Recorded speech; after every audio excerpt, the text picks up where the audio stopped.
මොහො මහත්තයා මම බය වෙච්ච තරම. අනේ මං මේ බය කරන්න හිතාගෙන ආව නෙමෙයි.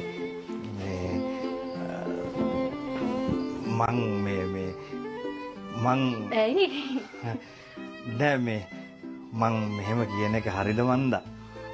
අනේ මහත්තයා ඕන දෙයක් කියන්න. නෑ මේ ඉතින් මට නවාතැන් දීපු ගෙදර මං මෙහෙම දෙයක් කතා කරන එක හොඳ නෑ කියලා මට හිතෙන්නේ. නෑ කමක් නෑ මහත්තයා.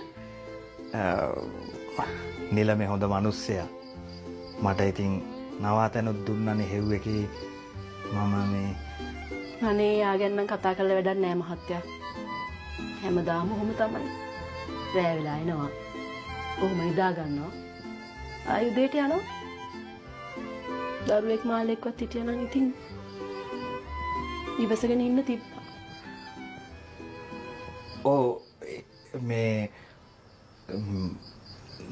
මං ඔයා එහෙම ඉන්න තත්ත්වයක ඉතලා මේ අවස්ථාවෙන් ප්‍රයෝජනයක් ගන්න හදනවා කියලා හිතන්න එපා. අනේ නෑ. මේ මට හොරා කාලා පුරුදු වෙන්නේ නෙමෙයි. ඒ වුණාට මට මේක නොකිය ඉන්න බැරි වුණා ඒකයි.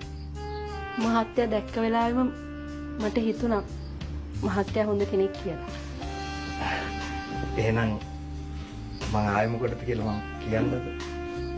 කියන්න. කමන්නේ නේද? අනේ කමන්නේ මහත්තයා. එහෙනම් කමන්නේ නැද්ද? කමන්නේ මහත්තයා. එහෙනම් තරහ නැතුව ඉතුරු වෙලා තියෙනවා නම් වල්ලూరు මසුයි මඤ්ඤොක්කයි මට ටිකක් බෙදලා ගෙනත් දෙනවද? පුරුවා